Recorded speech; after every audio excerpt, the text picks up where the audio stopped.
Hello, everyone. Thanks so much for joining us today. If you think you signed up for leadership in a hybrid workforce, then you are in the right spot. Thank you for being here. Thanks especially to Pat Sweeney, who is the Executive Director of the Allegacy Center for Leadership and Character and a Professor of Management at the School of Business. We are recording this. This is the first in a three leadership workshop series that we are offering this fall. If you are interested in being registered for the other two workshops, you can either email me or you can chat us. You can chat Carrie Ross or me. Both of us are on the alumni engagement team at the School of Business. Pat is joined by several of his colleagues in the center. We have Lynn Myers, Chris Shelton, and Jennifer Johnson. So if you ever reach out to the center, you may interact with one of them. You may also interact with one of them later on in the workshop in a breakout session. So Pat, I'm going to turn it over to you. Thank you, Stacy. Well, good afternoon. It's great to be able to engage with you and kind of discuss this relevant topic. How do we lead a hybrid workforce? What we'll do today is maximum discussion and learn from each other, and two purposes for the session. Number one is to connect alumni and continue to build the relationships and the network among the alumni.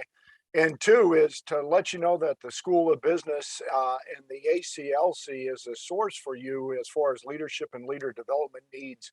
So you can reach back if you have questions or concerns and come back into there. Lynn and Stacy will have to help me on this, but how many people currently are leading a hybrid team? You can either raise your hand or do it in the window there. And if you can, Stacy or Lynn, if you can give me the total number. Okay, no, this is great, and it'll be really relevant. It'll be interesting for you all to share your best practices. But to start, what I'm going to ask, and again, for the people that are actually leading, or if you're not, and you're going to potentially lead, we're going to put you in a breakout group. And what I'm going to ask you to do is answer the two questions. What are the potential greatest challenges of leading a hybrid workforce, and how would you address those? And we're going to put you in the breakout groups. You'll have 8 minutes to discuss this. Please appoint a spokesperson. And when we come back, each of the teams will get a chance to share kind of their answers to those questions, and we'll get a collective discussion. So Lynn, if you can go ahead and put them into breakout teams, and I'll be jumping into the teams. I'm going to have my camera off, my video off. I'm just going to listen to the themes and the discussion, and that'll help me facilitate once we come back into the collective.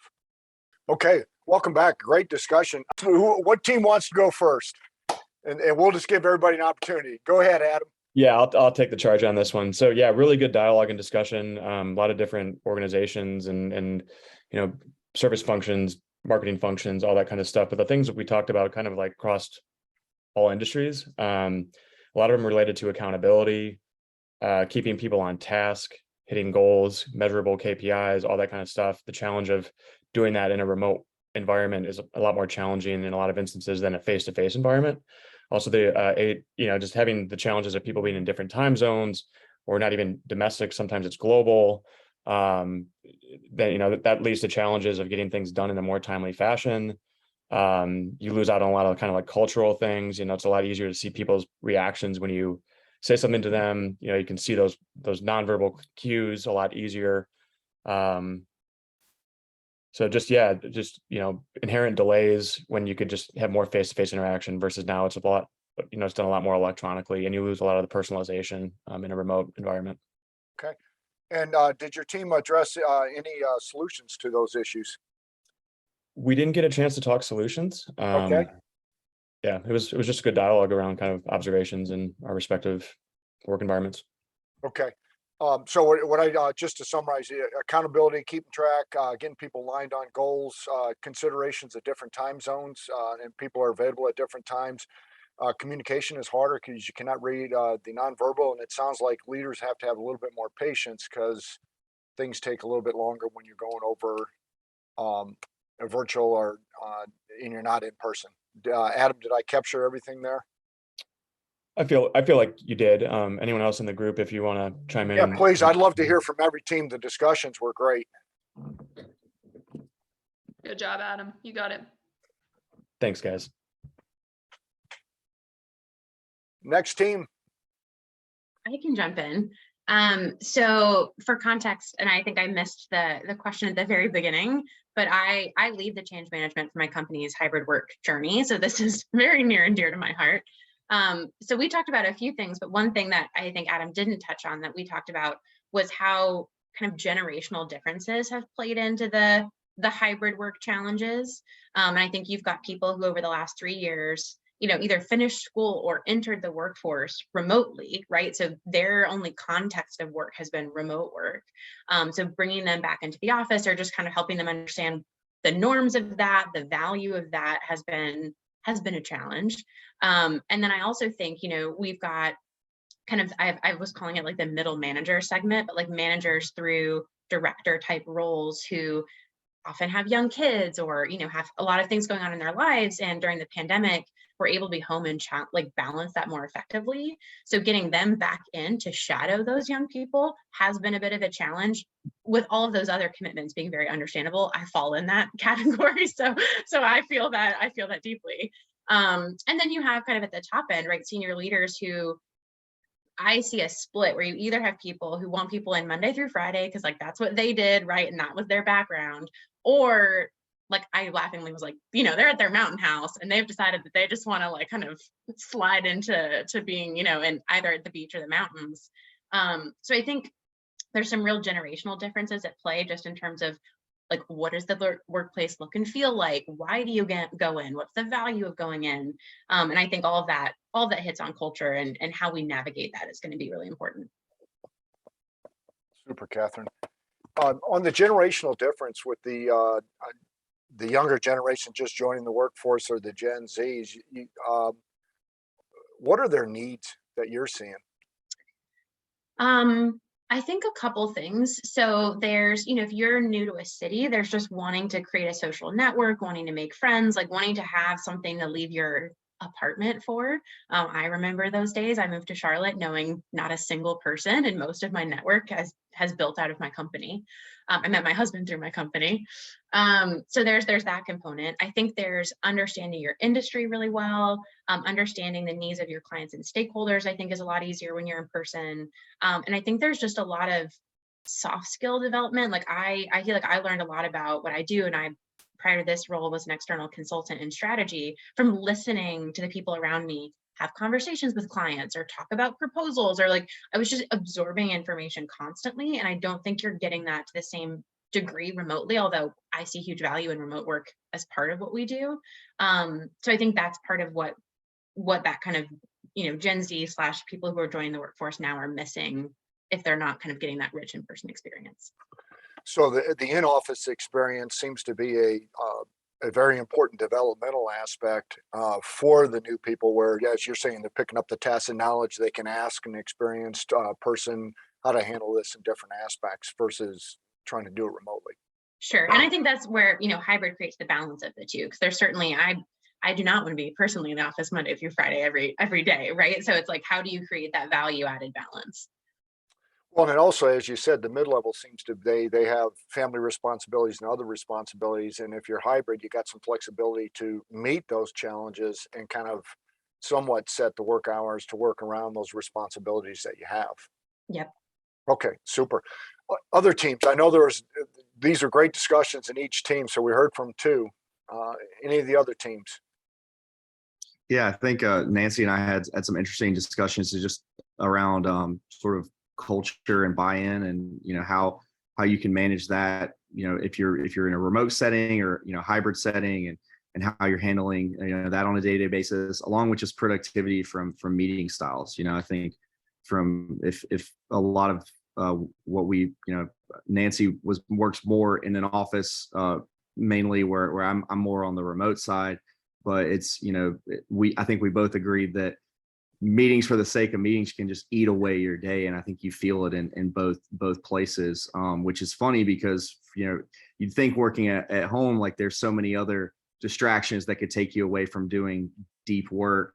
But honestly, I think one of the biggest distractions is unproductive meetings, and they can just derail your entire day. And before you even know it, it's like it's 6 o'clock and you're like, shoot, I even forgot to eat lunch today. What are we even doing today? So I think that's something we talked about, and ways that we kind of discussed that we can mitigate that is, maybe keep them short with, daily stand-ups where you're just identify what you're working on, what your blockers are, and then, productivity tools for tracking where you're inputting information after meetings. That doesn't take a lot of time, but it keeps it constantly updated. And Nancy, you gave me one more. I'm trying to think what, I don't know. There are plenty of different aspects that you can look at it, but I think the big takeaway is like, how can you make the meetings productive? So, whether you're in an office or not, it's the same issue. Okay, great. And if I heard you correctly on the meeting styles, it sounds like publish the purpose, and based on the purpose of the meeting, who needs to attend. Yep. Agenda. So this is what Agenda. we're gonna work Yep. on. And then And then collaboration. That was the other. That's what Nancy said. Just like really Okay. encouraging inter team collaboration is big. And if I understand correctly on that, is if we have shared things where we can track workflow and input, maybe we don't need to have a meeting. People can just Exactly. Yeah. Okay. Yep. So it sounds like we need to do a review and do it. And then it sounded like you also mentioned huddles, where you can kind of go on, this is what we're working on, this is the priority blockers, and then we can move forward. So we can kind of reduce the number of meetings during the week. Yeah. I mean, like, look at this Zoom call as a microcosm for that. Like, if you would have just sat here and talked to us the whole time on a lecture, like style, much of us would have tuned out. But the second you put us into groups, our cameras turned on, we started interacting. So I think that's, an instant, example. Well, and you bring up another point there, Bo, is that if you're going to do the meetings, it should be you're there to handle business and people are interacting and contributing, or they're collaborating, versus they're in a passive mode, just receiving information. You can type notes and send that on email. I don't need to sit there and listen to somebody else talk to me. Yeah, exactly. Okay, got it. No, I appreciate it. We had one more team. Who hasn't talked? These are great points. I think we were the last team. We were very, very similar to what Adam said to start off. I think maybe the one thing that we didn't touch upon, well, that we touched upon that maybe wasn't included in Adam's conversation, is just making people feel welcome. And so it sounds like we've both worked in a workforce that, introduces new people, pretty frequently.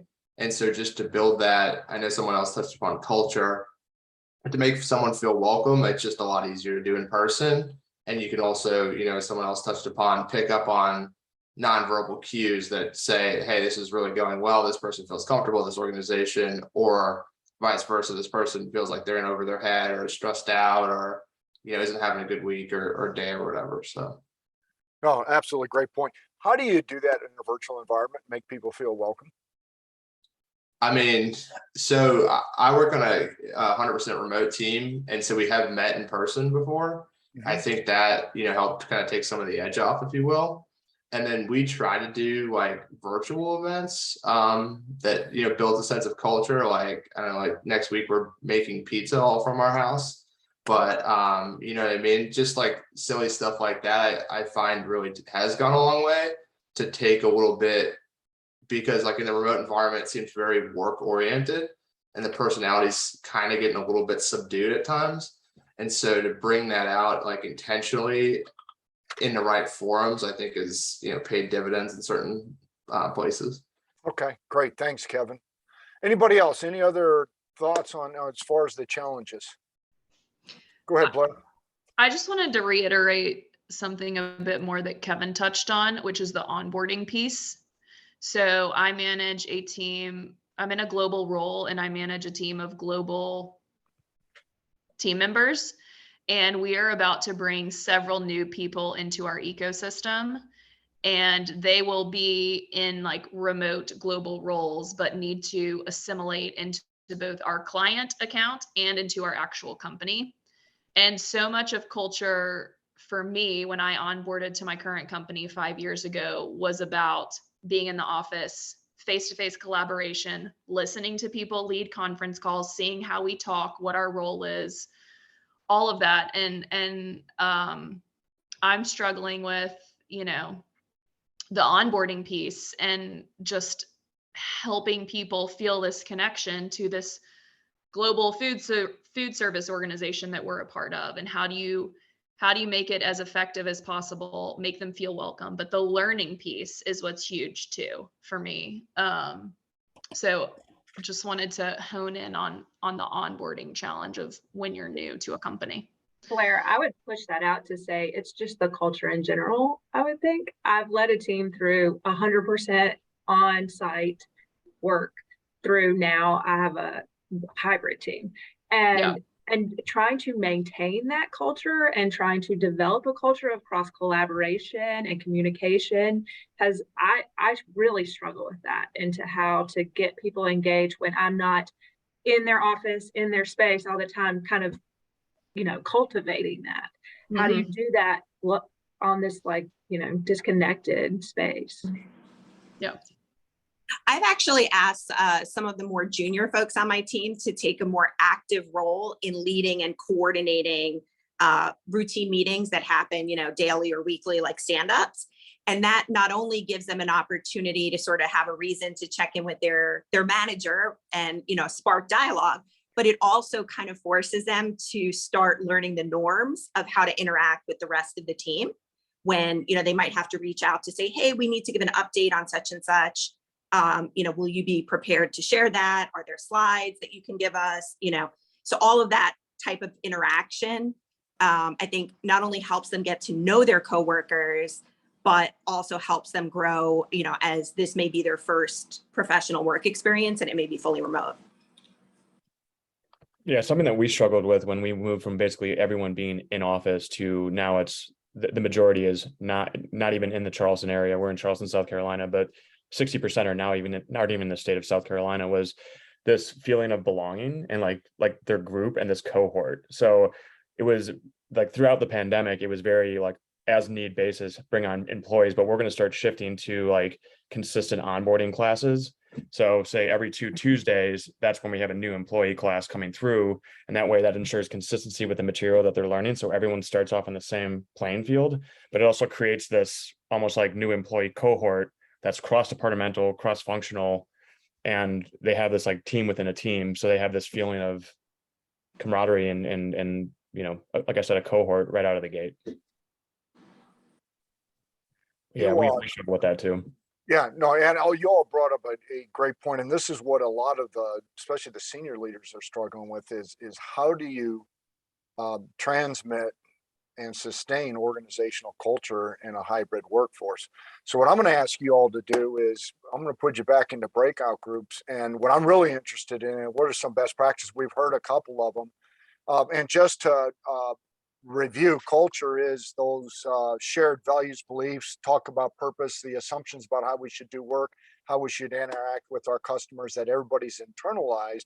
It's kind of our identity, our ethos. How do we do that when we literally got people around the globe and we've never met with them? And how do we kind of create that common ethos amongst people where they feel connected, that they're part of something bigger in different aspects? And this is something that people are a lot of companies are grappling with. So I would love to hear your best practices, your ideas on it. So if you don't mind going back into your breakout groups, take 8 minutes. There'll probably be different groups. And if it is, introduce yourselves, and then Len, let's go 10, introduce yourselves, and then kind of get best practices. And what I'm going to ask you to do is please remember the group number and appoint a spokesperson. And that way we can share it. And again, we'll record this, then share best practices at the end. So you get the collective wisdom of everybody here in this session. So let's go ahead and put them into breakout teams, Lynn. And I look forward to hearing your solutions. Back. All right. Sounds great. I'm going to ask the spokesperson for Team 1 to share kind of your ideas, what works to be able to communicate and sustain your culture in a hybrid workforce. I think that was us. So we talked about really just recognizing people's differences and trying to be organic as possible about your culture. One of the things we talked about is sometimes if things are very scheduled, they may come off as not nearly as open. People may not be as open to them as if you would do something organically. So just, you know, the gentle nudges, I guess, in the right direction for the culture. Okay, super. Team 2. I can talk for team 2. So Okay. we talked about a couple of things. One was we talked about the need for regular or kind of established in-person meetings. So Paul talked about how it's valuable to do quarterly in-person town halls to bring people together to, you know, corporate location or wherever makes sense, just to have that relationship building component, alignment, all of that, the value you all know. And we also talked about rules of engagement. So if you are 100% remote or managing 100% remote people, you know, make sure that you as a manager leading people have aligned with people on your team on expectations around working hours, time to respond to emails, if they schedule stuff in the middle of the day to, you know, go on a walk or take their dog out. Like, it's fine for that to happen. Be upfront, make sure they're sharing that with you and that you are aware of kind of those scheduled at-home things that they might be doing.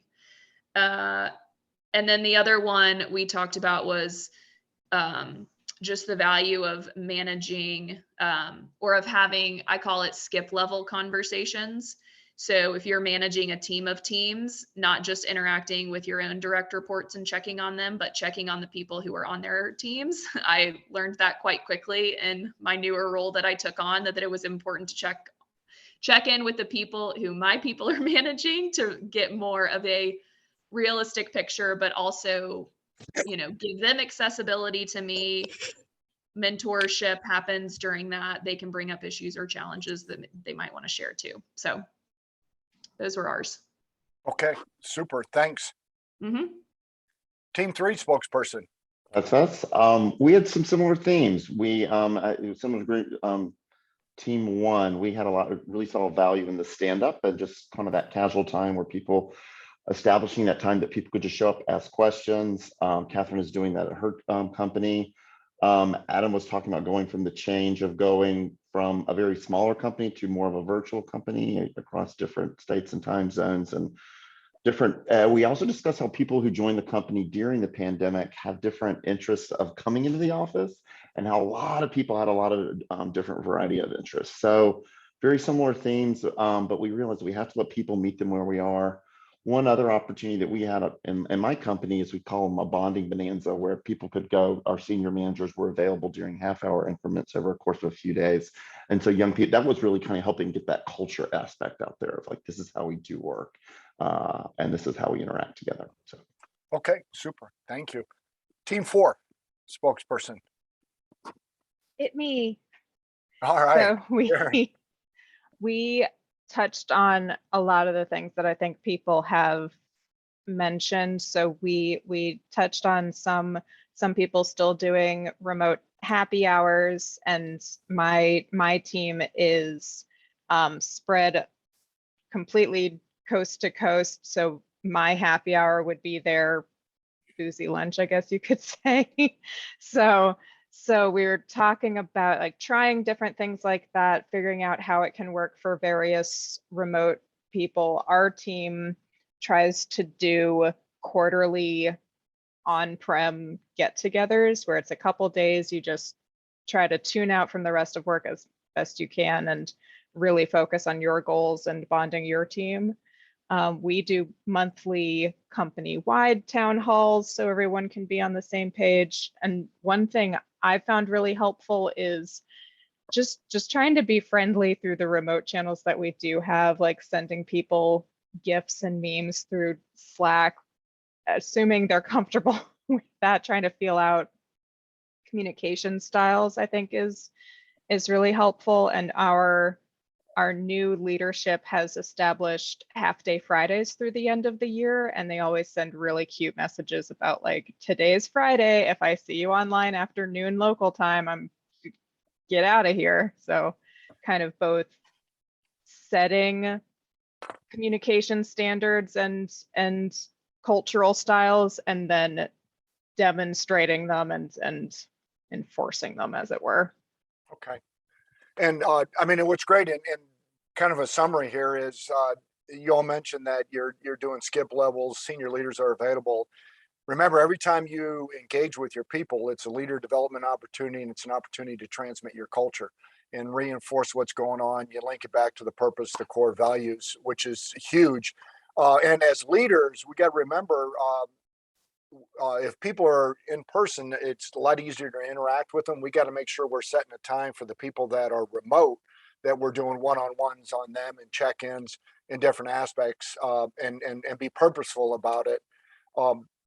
And then the other one is I heard is the flexibility, especially if you got people all over the world or in different time zones, flexible how you're going to engage, when you're going to engage, maybe share the pain in different aspects so that they're not getting up at 4 in the morning, or, you know, everybody is sharing it. So that, and again, it shows inclusion, it shows respect for it. Yeah, this is absolutely great. And then the other one is recognize and appreciate people. And I think the other part of that recognize and appreciate people is, as leaders, we got to be very, very intentional about making remote workers' contributions to the teams visible. Because the intent is, if we're not seeing it, we may not know that, you know, they're working really hard, they're making great contributions. We got to make that visible to the people on the team and to our supervisors outside the team, so that they know that they're contributing to it. The other question I had, and you all brought this up, and you talked about coming together at least quarterly in different aspects. How do you address the issue of presence in a team or an organization? And I know a lot of companies are struggling with this. Is this come to the office 3 days a week? Is it quarterly? What is the answer to have a presence in the team or the organization? And I'm going to throw that out because I know a lot of companies are really wrestling with that.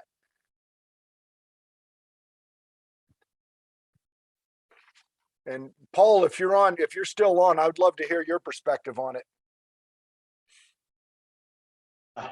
I am. Not sure why the group wants to hear this, since I'm the old school guy, but you've seen a lot, so please share the wisdom and experience. Yeah. Those of you who've been in the 2 sessions are tired of hearing of this. I started my career before email existed. I've been an executive in Pepsi, Boar's Head, some major companies, and I've had hundreds of people work for me across the spectrum, globally, those type things. I think the first distinction is work from home as opposed to globalization, in which you're in an office, for example, a Pepsi office in Mexico City. That's a distinction. What I will say, good management practices exist regardless of geography, and remote, not remote. And I used to manage by walking around. And it's, how you doing? What are your problems today? What can I do to help you? What can I do to make your job easier? And I would do that at my direct reports, and probably much to the consternation, much to the consternation of my direct reports, I'd go down 1 or 2 levels, because that's where you really find out what's going on in the organization. So those practices, I would encourage those of you who have teams to do those, and I'm hearing about those. I think that's excellent. Humans are social by nature. I don't care whether you're in technology, because the tech guys love and girls love to get together and talk. Trust me, I've had hundreds of those working for me. The marketing team, category managers, operational, supply chain, logistics people love to talk. When we're working remotely, we miss that fabric greatly. And I firmly believe, and I know this, I deal with Goldman Sachs now as an interim exec. They'll drop me in and help out. I was vice president of merger integration for PepsiCo, so I had to deal with worldwide mergers and some other roles. It's all about the human element to get things done. At the end of the day, you can have great, most intelligent people, but without the right culture and attitude and that teamwork and connectivity, you will fail. And I used to say, I'd much rather have the A team with a C plan rather than a plan with the C team. And you build that team through trust, collaboration, interactions, and knowing each other's nuances. And you miss those in these calls. You miss those in remote work. So I believe, and in dealing with companies over the years, I think we'll end up with a hybrid solution for most of our roles. I think the pendulum, the pandemic forced it. It forced it from a technology standpoint. It forced it from an organizational structure and interactional model standpoint. But we will go back to a hybrid at probably for most roles, because that's how we work best as teams. That's how we work best solving problems, and that's how we work best in collaboration. My teams came up with the most elegant solutions when we were locked in a room and we shared that problem and it was on the wall and we sweat through it together. I don't believe you get that interaction, that passion for solving over computers and remote work. And you can tell I'm passionate about that. But when I go and solve a problem, I want my team in the room. And when I've got an issue with a customer or a supply chain issue, the collective minds in that room, that energy, how you feed off of each other instantaneously, works quite well. I do feel for everybody that's coming up through the business ranks, this is a very interesting challenge. And I don't know what the outcome is. Did I say too much? Not at all, Paul. That is great. And just to kind of cap what I picked up is business is done with trusting relationships. So we really got to work on building those relationships, building trust. If we can do it in person, great. If we're doing it remotely, we got to be creative to do it. The other thing I heard is you got to collaborate. So there's a leadership style implication here. So we're talking participative leadership, servant leadership, transformational leadership, but it's about getting people's input, making them part of the solution and part of the team. And the other thing is, the nature of work is changing. It's more collaborative, and we got to change the mindsets. So I really appreciate you sharing your wisdom and helping us to do it. I'd also like to call out what John put in the chat, that he recommended that leaders and people join affinity groups or be part of affinity groups that they're not part of. It is a great way to show you care. It's a great way to connect with people. But again, be creative. The other thing, what I'll do, and if is there any questions, and I'm going to wrap it up because I know a lot of people got meetings at 1 o'clock. Any questions? What I'm going to share with you at the end of this session here is, I don't know if any of you have done it, but I would highly encourage you to update your team charter. If you don't have a team charter, create it. Do it for both. If we're doing a hybrid environment, it's absolutely critical. You heard us talk about what are the performance norms, social norms, hours, how we're going to coordinate workflow. Those are all things that are really important. And it's also great for communicating your culture, because you're going to revisit your purpose, your core values, you're going to have discussions with it. And this will really help update your policies, procedures, and practices to make sure that they are addressing a hybrid workforce. And then you can address, when are we going to come together in person? And when we come together, it's about team building. It's about doing all those collective tasks. And the other thing I'll share with you is I kind of put together a list of 20 considerations based on the literature in leading hybrid teams. I'll share with that. You all mentioned a lot of this, but we'll share it with you, and we'll also post it on the center's website so that it's available to you. Any questions for me before we sign off? I want to thank you for your discussion. It is absolutely great listening to the experienced leaders talk about this and grapple with it. And like I said, I've captured it, and I'll also capture some of your best practices. I'll type that up and I'll share it with the 20 ones from the literature so that you have a collective response of everybody here. So thank you for taking your time and investing an hour today. It's absolutely great to interact with you. And Stacy, I'm going to turn it over to you, man.